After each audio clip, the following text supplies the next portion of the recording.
नमस्ते। आज हम आस्वादन करने जा रहे हैं स्वदेश दीपक जी के एकांकी शादी की बात। स्वदेश दीपक एक कहानीकार, उपन्यासकार एवं नाटककार के रूप में तो प्रसिद्ध हैं ही, साथ ही एक टेलीफिल्मकार के रूप में उनकी उपलब्धियां उल्लेखनीय हैं। खास करके इनका नाटक कोर्ट मार्शल काफ़ी फेमस रहा। इसका मंचन कई बार हुआ और अपने बेहतरीन लेखन के कारण उन्हें कई पुरस्कारों से भी नवाजा गया। दुख मात्र इस बात की है कि एक दिन मॉर्निंग वॉक के लिए निकले स्वदेश दीपक जी वापस ही न आए। ढूंढने की सारी कोशिशें विफल रहीं। हिंदी साहित्य जगत आज भी अपने प्रिय लेखक की वापसी की राह देख रहा है। आइए आस्वादन करते हैं उनकी एकांकी शादी की बात। शादी की बात एक ऐसी एकांकी है जो हास्य व्यंग्य प्रधान है, जिसमें लड़की देखने की रिवाज पर तीखा व्यंग किया गया है। कैसे लड़के वाले, लड़कों के घर वाले लड़की देखने जाते हैं, इस मानसिकता को लेकर मानो वो बाजार से कोई चीज़ खरीदने जा रहे हों। लड़की को नापा तोला जाता है, उसे आंका जाता है। लड़का चाहे कितना ही नालायक क्यों ना हो, लेकिन लड़की देखने जाते वक्त उनकी उम्मीदें काफ़ी ऊंची होती है। तो इसी रिवाज को, लड़की देखने वाले रिवाज को हास्यास्पद रूप से स्वदेश दीपक जी ने अपनी एकांकी शादी की बात में चित्रित किया है।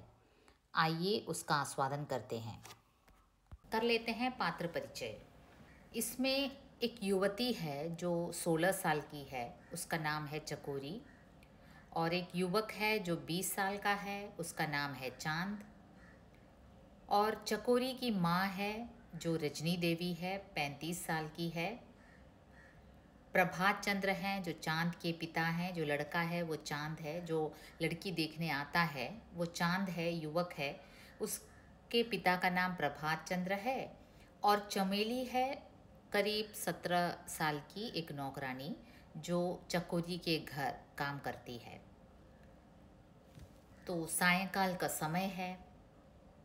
तो इसमें क्या है, ये जो लड़का है अपने पिता के साथ अपनी भावी पत्नी को देखने आता है, जो अक्सर हमारे समाज में होता है, अब भी होता आ रहा है। और ये जो लड़के जब आते हैं तो इनके मन में ये भावना रहती है कि ये कोई, मानो कोई बाज़ार से सामान खरीदने जा रहे हो। जैसे हम टमाटर खरीदते हैं, प्याज खरीदते हैं, तो उसे देख परख कर खरीदते हैं ना, वैसे ही लड़की को भी एक वस्तु की तरह ये लोग देखते हैं। तो इसी मनोदशा पर लड़के के और लड़के के घर वालों के मनोदशा पर यहाँ व्यंग किया गया है। तो इसमें क्या है, जब पात्र अभिनय करते हैं तो वे स्वयं गंभीर रहते हैं। पात्र वे काफ़ी गंभीर होकर डायलॉग बोलते हैं, लेकिन होता क्या है कि हमें हंसी आती है, सुनने वालों को हंसी आती है। तो देखते हैं, आपको ये इमेजिन करना है, एक बैठक है, एक ड्राइंग रूम है, साधारण ढंग से सजी हुई है और उसमें पुराना और नया दोनों तरह के फर्नीचर रखे हुए हैं। तो आपको ये ड्राइंग रूम आपके मन में इमेजिन करना है। रंगमंच एक ड्राइंग रूम है जो साधारण ढंग से सजी हुई है, और पर्दा जब उठता है तो चमेली, जो उस घर की नौकरानी है, कमरे की व्यवस्था ठीक करने में व्यस्त है। तो इतने में बाहर से दरवाजे की दस्तक होती है। तो इतने में बाहर से दस्तक होती है और चमेली उस ओर जाती है। और कौन प्रवेश करते हैं? प्रभात चंद्र और चांद अंदर प्रवेश करते हैं। ये जो इस घर में जो रंगमंच है, उसके ड्राइंग रूम में बाहर के दरवाजे से प्रभात चंद्र और चांद प्रवेश करते हैं। पिता और बेटे हैं, ये लड़की देखने आए हैं। और रंगमंच पर क्या दिखाया जाता है? लड़की के घर का जो ड्राइंग रूम है और वहाँ की नौकरानी चमेली वहाँ की व्यवस्था सब ठीक कर रही थी। तो चमेली कहती है, आइए बैठिए, आप भी बैठिए ना। अब देखिए, लड़का सोचता है, शायद उसने सोच लिया कि यही घर की लड़की होगी। आप भी बैठिए ना। मैं? अब चमेली आश्चर्यचकित हो जाती है, क्योंकि वो तो घर की नौकरानी है। क्या हर्ज है, अब चांद कहता है इसमें क्या है, क्या दिक्कत है, आप भी बैठ जाइए। जी मैं, वो कह नहीं पाती कि मैं इस घर की नौकरानी हूँ। प्रभात चंद्र को थोड़ा गुस्सा आता है लड़के के पिता को। चांद तो वो थोड़ा सिखा विखा कर आया था अपने बेटे को कि कैसे बिहेव करना है लड़की वालों के घर में, थोड़ा भाव वगैरह दिखाना है, लेकिन लड़का है कि एक लड़की को देख लिया तो पास बैठने को बुला लिया। जी पिताजी, मैंने तुम्हें क्या समझाया था, सब भूल गए? अब देखिए पिताजी ने समझा रखा है। नहीं तो पिताजी, मुझे सब याद है। जैसे हम कोई एग्ज़ाम के लिए रट्टा लगाते हैं ना, वैसे ही इस लड़के ने भी बहुत कुछ सीख रखा है अपने पिताजी से। तो वो कहता है मुझे सब याद है। फिर क्या ये बेवकूफ़ी की बातें करने लगे, फिर क्यों ये बेवकूफ़ी की बातें करने लगते हो? बेवकूफ़ी की बातें? मैं तो रिहर्सल कर रहा हूँ पिताजी, ग्रैंड रिहर्सल, ड्रेस रिहर्सल। अगर मैं कहीं अपने संवाद भूल जाऊँ तो आप प्रॉम्प्ट कर दीजिएगा पिताजी। आपका शुभ नाम? अब देखिए ये कहता है लड़का कि मैंने तो पूरा याद कर रखा है। जैसे पुराने ज़माने में जो नाटक होते थे तो फिर नाटकों के डायलॉग पात्र कहते थे और पीछे से प्रॉम्प्टर होता था जो प्रॉम्प्ट करता था। अगर ये डायलॉग भूल गए तो वो लोग बोलते थे, तो धीरे से बोलते थे और स्टेज में वो जो पात्र हैं ज़ोर से उस डायलॉग को बोलते थे। तो पिताजी से भी चांद यही कहता है कि अगर मैं कहीं कोई डायलॉग भूल जाता हूँ तो आप ज़रा प्रॉम्प्ट कर दीजिए। अब पिताजी के उत्तर की प्रतीक्षा किए बिना ही वो पूछता है उस लड़की से, आपका शुभ नाम? मेरा? अब भी चमेली कन्फ्यूजन में है। वो सोचती है कि मैं इस घर की नौकरानी हूँ और यहाँ की बेटी को जो लड़का देखने आया है वो मुझे बैठने के लिए कह रहा है, मेरे से नाम पूछ रहा है। जी जी तुम्हारा ही नाम? चांद पूछता है। मुझे चमेली कहते हैं। अब नौकरानी ने बताया कि मुझे चमेली कहते हैं।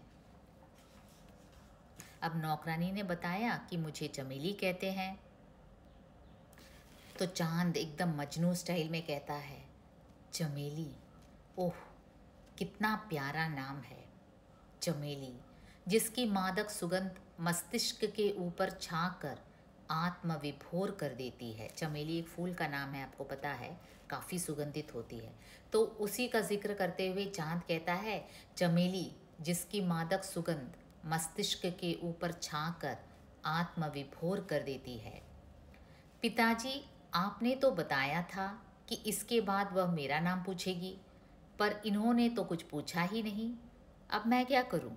अब देखिए इसे पिताजी ने सिखा कर रखा है कि तुम लड़की का नाम पूछोगे, लड़की नाम बताएगी, उसके बाद लड़की तुम्हारा नाम पूछेगी। अब चमेली ने तो कुछ पूछा ही नहीं, तो ये वहीं पूछ बैठता है अपने पिताजी से कि पिताजी, आपने तो कहा था कि ये मेरा नाम पूछेगी, इन्होंने तो पूछा ही नहीं। तुम रहे निरे बुद्धू के बुद्धू ही। अब पिताजी को इतना गुस्सा आता है लड़के के ऊपर। बुद्धू के बुद्धू ही? पिताजी, आखिर मैं हूँ तो आपका ही लायक बेटा। आखिर मैं बेटा किसका हूँ? आपका बेटा हूँ, मतलब कि आप एक बुद्धू हो इसलिए मैं भी बुद्धू बना। अगर लायक होते तो इस वक्त खुद ही झट से अपना नाम बता देते। अब पिताजी कहते हैं अगर तुम में थोड़ी सी भी अक्ल होती तो तुम, लड़की अगर नाम ना भी पूछती तो तुम अपना नाम बता देते, अपना इंट्रोडक्शन करा देते। ओ ठीक है, हाँ तो चमेली जी, मेरा शुभ नाम चांद है। अब लड़के को ध्यान आया कि ऐसा करना चाहिए। देखिए उसे सिखा रखा है, रट्टा लगाया हुआ है उसने कि लड़की से आकर क्या क्या पूछना है। यहाँ आकर लड़की उसी तरह जवाब नहीं देती तो वो असमंजस में पड़ जाता है कि क्या करे। मुझे मालूम है, अब चमेली कहती है मुझे मालूम है कि क्या तुम्हारा नाम चांद है। मालूम है? पिताजी अब क्या पूछूं, इन्हें मेरा नाम मालूम है तो काम भी मालूम होगा। अब देखिए लड़की कहती है, नौकरानी कहती है चमेली कि मुझे मालूम है, क्योंकि उसने घर में सुन रखा होगा कि उसकी जो बहन जी हैं वो कह रही होंगी कि चांद नाम का एक लड़का देखने आएगा। चमेली, अपनी बहू जी को खबर तो कर दो। अब प्रभात चंद्र एक्शन में आते हैं, कहते हैं चमेली जाओ अपनी बहू जी को खबर करो। जी अभी लीजिए। चमेली जाती है। यह आपने क्या किया पिताजी, रिहर्सल अधूरा ही रह गया। अब देखो चांद कहता है, पिताजी आपने क्यों भेज दिया उसे, रिहर्सल तो अधूरा ही रह गया। किस बात का रिहर्सल? जब असली लड़की आएगी तो उससे कैसे पूछना है। मैंने जो बातें तुम्हें लिखाई हैं उन्हें जल्दी से एक बार दोहरा लो। अब देखो पिताजी कहते हैं, जो जो मैंने तुम्हें सिखाया है उसे एक बार जरा दोहरा लो। तो चांद क्या करता है, जेब से नोटबुक निकाल कर, अभी लीजिए, अभी लीजिए पिताजी, और जेब से अपना नोटबुक निकालता है। देखिए वो लिख कर भी लाया है, जैसे बच्चे ले जाते हैं एग्ज़ाम के वक्त, वैसे ही ये लिख कर ले गया है। और उसको देखते हुए वो पढ़ता है, आपका शुभ नाम क्या है, आप कहाँ तक पढ़ी हैं, आपको गाना आता है, आपको खाना आता है। खाना आता है? अबे बेवकूफ़, मैंने तो लिखाया था कि आपको खाना बनाना आता है। पिता ने लिखाया था कि लड़की से पूछे आपको खाना बनाना आता है। ये अक्सर पूछा जाता है लड़कियों से कि आपको खाना बनाना आता है, क्योंकि पर्पस ही यही है कि शादी के बाद लड़की घर में आए और अच्छे अच्छे पकवान बना कर दें। तो इसीलिए ये जो लड़की देखते वक्त पूछा जाता है, और लड़की की माएँ भी कहती हैं कि अरे ये सब तो इसी ने बनाया है, ये अक्सर सुना जाता है। ठीक ठीक, गलत बोल गया था। हाँ, तो आपको खाना बनाना आता है, आपको बोलना आता है। फिर गलती की, मैंने कहा था आपको अंग्रेज़ी बोलना आता है। पिता ने सिखाया था कि लड़की से पूछे आपको अंग्रेज़ी बोलना आता है। ठीक ठीक, आपको रोना आता है। यह प्रश्न मैंने कहाँ लिखाया था? अब प्रभात चंद्र भी अचरज में पड़ जाते हैं, अरे ऐसा प्रश्न तो मैंने लिखाया ही नहीं था। यह मैंने अपनी तरफ से जोड़ लिया है, जब गाना आता है तो रोना भी आता ही होगा। अब देखिए चांद ने अपनी तरफ से मुश्किल से एक प्रश्न जोड़ दिया है, वो ये है कि क्या तुम्हें रोना आता है? पिताजी, अब प्रभात चंद्र पूछते हैं, क्या है? अगर उसने मेरे किसी प्रश्न का उत्तर नहीं दिया तो मैं क्या करूं? अब देखिए चांद एक काफ़ी इंटरेस्टिंग प्रश्न पूछता है पिताजी से। अगर मैं ये सब प्रश्न पूछूं और लड़की उसका जवाब न दे तो मैं क्या करूं? प्रभात चंद्र को एकदम गुस्सा आता है। उफ, कैसे गधे से पाला पड़ा है। पिताजी, गधा तो एक ही तरह होता है, गधा तो गधा ही होता है, इतना चांद जानता है। मुझे लगता है तू ज़रूर लुटिया डुबा देगा।